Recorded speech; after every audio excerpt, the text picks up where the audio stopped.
Greetings, Space Cadets, and welcome to the new show. I'm Random Rob, your host. Tonight I'm going to be continuing my series about some classic science fiction books and asking the question, why aren't these movies? And as a bonus, I'm going to talk about my favorite 3 video games of the year. So let's talk about Ringworld. It's hard for me to believe this book is 50 years old. I believe it was first released in 1968 or 69, and then the author, Larry Niven, was written to by some physicists or some mathematicians who gave him some advice on some of the astronomical stuff he was talking about in the book. Why should this be a movie? Ringworld is a fantastic adventure story. It takes place in Larry Niven's known space universe. This was one of the first book series I came across as a youngster, where each book was part of a continuum. Not just like serialized adventures, but actually spanning over 1,000 years of future history. Niven was interesting too. He wasn't quite an old school science fiction writer, but he wasn't quite new wave either.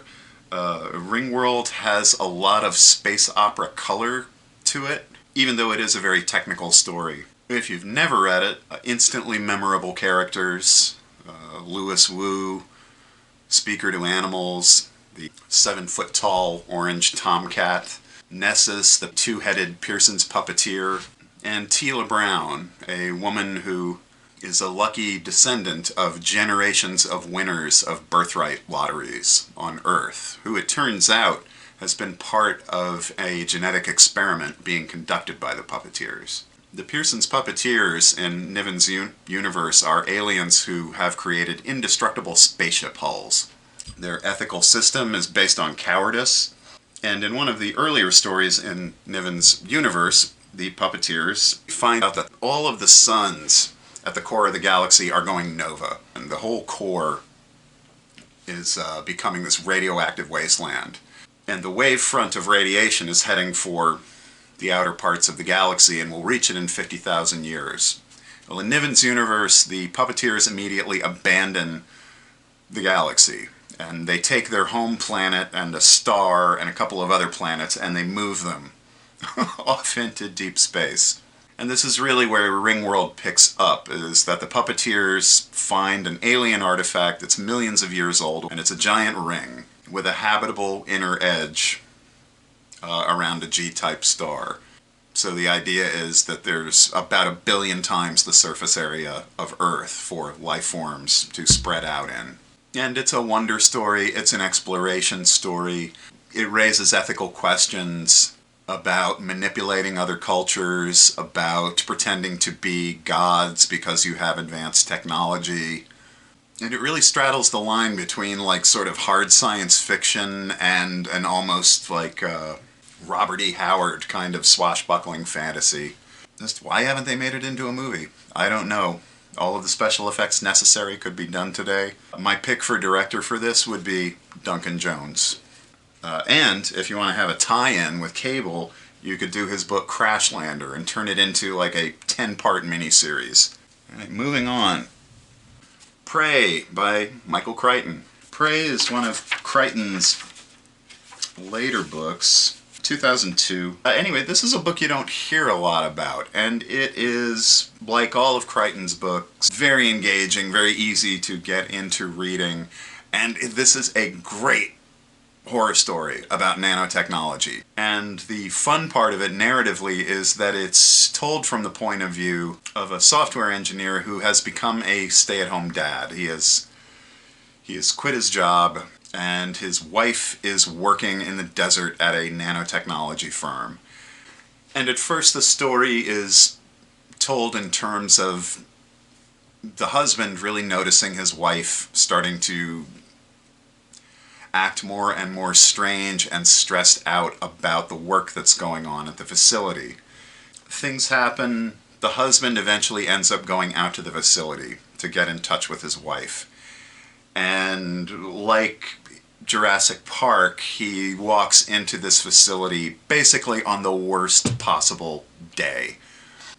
And this is something Crichton always does really well, is presenting you with a bunch of technology that seems like it's really wonderful and will be of, great benefit to humanity, and then, piece by piece he explains everything that's not right with it. In the case of Prey, the scientists in the story end up creating a swarm of nanobots with programmed imperatives based on predators stalking prey. And the swarm gets loose in the desert and starts to form a super colony. That's all I'm going to tell you about Prey. Prey is a nail-biting suspense story. It would be a terrific horror movie. And it has a lot of good information about nanotech that's still fairly current, like the build time problem. That nanotech components take so long to fabricate in real life that you would have to find artificial means to increase your production time. And in the case of Prey, they create, I believe, bacteria or viruses, which are producing some of the components of the swarm. My pick for this would be Alex Garland or Denis Villeneuve would do a really good job with this. The third book I don't have a physical copy of, it's on my Kindle, would be Crystal Express by a Texas science fiction author, Bruce Sterling. Sterling was a contemporary of William Gibson.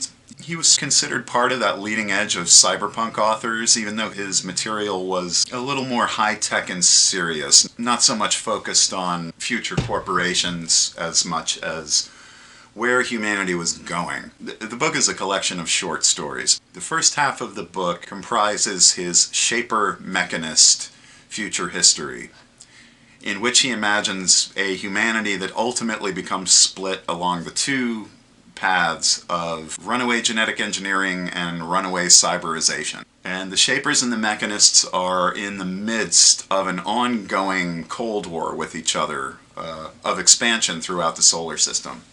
The polarity of the two factions is a great metaphor for the polar nature of human beings. And it's a future history where each story just gives you a little slice of what's going on at different places and different times, and shows humanity ultimately progressing towards basically living spaceships, exploring endlessly in deep space. Several of the stories in the Shaper Mechanist timeline would make good movies by themselves. The story Swarm, about humanity misjudging a seemingly mindless insect race that inhabits an asteroid field. It's got a great horror punchline to it. The story Sunken Gardens depicts the different factions competing in a race to terraform a small section of Mars as quickly as possible with different machinery and biological elements. Unique concept for a competition. You could do so much with it. You could expand so much with it because he's left it so wide open. There would be so much room for writers to play around with that material. But you give it a read. You read Swarm. Tell me what you think. Okay, since it was the end of the year, I thought I might talk about a couple of games that I played this last year that I thought were really exceptional. I don't always buy all of the hit games of the year, but I get a couple of them. So I'd like to recommend Agent A, A Puzzle in Disguise. For those of you who like point-and-click, puzzle-based games, Agent A has a wonderful 1960s spy movie art style and soundtrack. In the game, you are an agent trying to get through various traps and locked rooms in the lair of an evil spy. All of the puzzles in the game feel really organic. If you're a fan of hidden object games, sometimes the puzzles in those games can be a little arbitrary, a little head-scratching about what you're supposed to be doing. All of the puzzles in Agent A feel really well integrated into the environments. Whether you're turning over objects on a table to find buttons underneath, or sliding doors and cabinets to reveal other mechanisms. It's all very well implemented and not annoying. Worth checking out. If you like games like Evil Genius, or you like the Pixar movie The Incredibles, There's a lot to like in Agent A. The next game I'd like to mention is Demon's Tilt. This is a old school, almost looks like a Genesis era digital pinball game, but Demon's Tilt is clearly made by people who love pinball, they love multi-ball, they love bonus scores and bells and whistles, and it is completely apeshit. Even if you don't like digital pinball, go on YouTube and look up some gameplay videos and listen to the sound. It's a love letter to like high energy 80s arcade games. And it's really fun and addictive. And the third title I wanted to talk about is a game, it's not exactly a game, called Kind Words. And Kind Words is a virtual note writing project where strangers can anonymously send other strangers encouraging words. And you can also write notes if you are having difficulties or suffering with something and you need to tell someone about it anonymously. Just a really wonderful art project. Has beautiful music. One of the best things I've seen online in any year, and a really good title for the time we're living in. Kind Words. And one game I would like to mention as a kind of as a runner-up, because the base game was released last year, but most of the good DLC for it has come out in this past year, and that's Deep Sky Derelicts. If you'd like to play a science fiction card battle dungeon crawler with colorful 1970s style sci-fi art, it's a really fun game. The artwork is a blast, the music is wonderful, highly enjoyable game. And the most recent DLC that they added brings in a whole bunch of side characters and situations for the hub world of the game, which was really just a place to swap out equipment and, sell loot that you'd found. But there wasn't that much to do with it. With the new expansion, it's starting to feel like a real place. Just a really good game. If you like dungeon crawlers, you want something a little different, Deep Sky Derelicts. I highly recommend it. Well, thanks for checking out the new show tonight. Make sure to like this video and subscribe if you haven't. And I'd also like to thank, at the time of this recording, my one and only Patreon supporter, B. B, love ya. Well, that's all for now. And I'll see you next week with new episodes of the new show. Thanks for watching.